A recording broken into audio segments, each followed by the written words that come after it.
Egypt की valley of the king में से जब इजिप्शियन टूटनखामुन का खजाने से भरा टूम डिस्कवर किया गया था तो इस खबर ने पूरी दुनिया में हलचल मचा दी थी।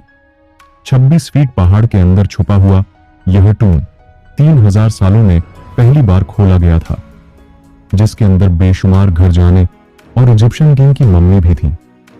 इस टूम से मिला सोना बिल्कुल प्योर था और इसका टोटल वजन 1,03,000 तोला सोने के बराबर था, जो लगभग एक टोयोटा कार के बराबर बनता है। वैसे तो इस टूम से मिलने वाला सारा खजाना प्राइसलेस है, लेकिन अगर एक अंदाजा लगाया भी जाए तो इसकी कीमत 5.5 अरब रुपयों के बराबर है। दोस्तों, आर्कियोलॉजिस्ट यह सोचकर परेशान थे कि आज के मॉडर्न दौर में भी इतना ज्यादा सोना ढूंढकर निकालने में कम से कम भी 10 साल लग जाते हैं, तो आज से 3000 साल पहले, जब न ही कोई टेक्नोलॉजी थी और न ही कोई मशीनरी, तब एशियन इजिप्शियन ने यह सोना निकाला तो आखिर कहां से और कैसे? फ्रेंच गोल्ड एक्सपर्ट थॉमस फॉर्चर अपनी टीम के साथ इस मुश्किल चीज का राज जानने के लिए मैदान में उतर आए। सबसे पहले थॉमस ने मिलने वाले सोने को अच्छी तरह से स्टडी किया और उसकी कंपोजिशन अलग अलग जगह से निकलने वाले सोने से मिलाकर देखी।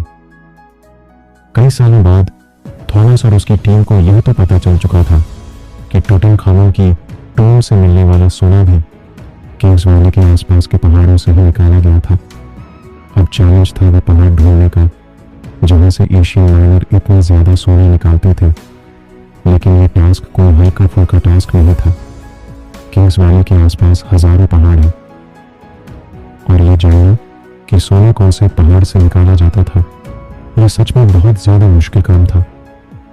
एक दिन थॉमस अपने दोस्त के साथ केव्स वैली से 80 किलोमीटर दूर एक सहारा में पहुंच गया, क्योंकि इस डेजर्ट में कई ऐसे पत्थर हैं जिनके अंदर सोने के कण हैं। इसीलिए उनका मानना था कि अगर टूटनखामुन की टूम से निकाला गया खजाना भी इसी डेजर्ट से निकाला गया था, तो यहाँ मीनिंग इंप्रेशन के कोई ना कोई निशान तो जरूर मिलेंगे। यह सहारा 1,36,000 स्क्वायर किलोमीटर दूर तक फैला हुआ है, जहाँ पानी और गर्मी की कमी की वजह से जिंदगी न होने के बराबर है। थॉमस का मानना था कि इतना ज्यादा सोना अगर इसी सहारा से निकाला गया होगा तो उसमें काफी ज्यादा इंसानों की मेहनत भी लगी होगी। थॉमस और उसका साथी इसी खोज में सहारा के अंदर जाते रहे। इस बंजर सहारा में कई घंटे का सफर करने के बाद काफी अंदर जाकर पहाड़ों के बीच इनको कुछ अजीब दिखाई दिया। करीब जाकर पता लगा कि यह एक पुराने जमाने का कुआं था जो कि सूखा पड़ा था। यह बात बताई थी कि यह कुआं किसी जमाने में यहाँ से गुजरने वाले लोगों की प्यास बुझाता था, लेकिन यहाँ कुछ और भी था जो हैरान करने वाला था। थॉमस और उसके साथी को यहाँ एक कमरा भी मिला जो अंदर से एक मंदिर या मस्जिद के जैसा लग रहा था।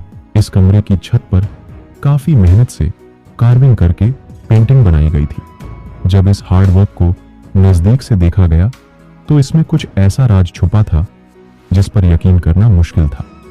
थॉमस का दोस्त भी एक आर्कियोलॉजिस्ट था जिसने बताया कि इसमें वही राज छुपा है जिसकी खोज में हम निकले हैं।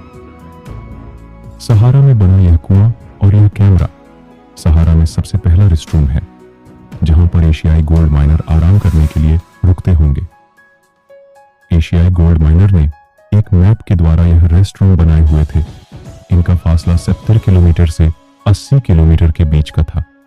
इतना सफर तय करने में माइनर को कई दिन लग जाते होंगे। थॉमस और उसके साथी को यह एक रेस्टरूम तो मिल गया था जिसको देखकर उन्होंने अंदाजा लगाया और उसके बाद वह आगे दूसरा रेस्टरूम देखने के लिए चल दिए, क्योंकि जिस मंजिल तक पहुंचाने के लिए थॉमस कई सालों से इंतजार कर रहा था वह मंजिल अब बहुत ज्यादा करीब दिख रही थी। इसी वजह से उन्होंने सहारा की गहराई में जाने का फैसला किया। बंजर सहारा में एक के बाद एक रेस्टरूम आता गया, लेकिन गोल्ड माइन के जैसी कोई चीज नजर नहीं आई। आखिरकार 2 दिनों की कड़ी मेहनत के बाद थॉमस को एक पहाड़ के पास ढेर सारे छोटे पत्थर दिखाई दिए। देखने में तो यह एक नॉर्मल सीन था, लेकिन थॉमस का मानना था कि यह जगह एशियाई गोल्ड माइनर की कैंप लगती है और कुछ ऐसा ही। इस जगह पर पत्थरों के कुछ ऐसे टूल्स मिले जिनको तोड़कर पत्थरों के अंदर से सोना निकाला जाता था। यह पत्थर जो देखने में एक नॉर्मल पत्थर के जैसा दिखाई देता है, इस पत्थर को एक दूसरे पत्थर पर रगड़कर अंदर से क्रश निकाला जाता था और फिर इस क्रश के अंदर से सोना निकाला जाता था। जब इस जगह पर सर्चिंग की गई तो इस जगह गोल्ड माइनिंग के कई टूल पड़े दिखाई दिए, क्योंकि थॉमस को गोल्ड माइनिंग के बारे में काफी ज्यादा जानकारी थी। इसीलिए उसका मानना था कि एशियाई गोल्ड माइनर इनको खोद खोद कर टेंडर में रास्ता बनाते थे। इस टनल में खास किस्म के पत्थर ढूंढकर ले जाते थे और क्रश किए जाते थे, जहां वह इस वक्त खड़े हैं। यह टीम हार्ड वर्क करके इन पत्थरों से सोना निकलती थी और फिर वह सोना किंग के टनल टाउन भेजा जाता था। थॉमस को बहुत कुछ मिल चुका था, लेकिन जिस टनल की वह बात कर रहा था उसको ऐसा एक भी टनल नहीं मिला था।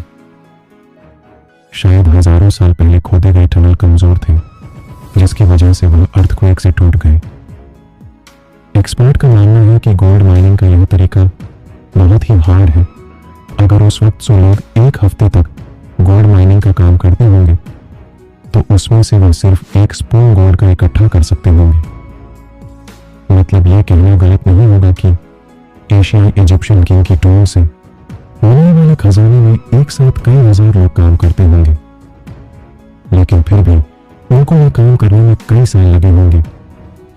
माइन किया गया सोना छोटे छोटे कण में किंग के टूम में भेजा जाता था। यहाँ पर एक अलग टीम सोने को अलग शेप देती थी, जिसमें टोटन का death mask, coffin statue, jewellery, chairs और गोल्ड चैरियट भी शामिल है। 1922 में जब यह डिस्कवर किया था तो उसमें 5000 अलग अलग शेप की चीज थी। इन सभी चीजों का कैटलॉग बनाने में ही ब्रिटिश आर्कियोलॉजिस्ट को 10 साल लग गए थे।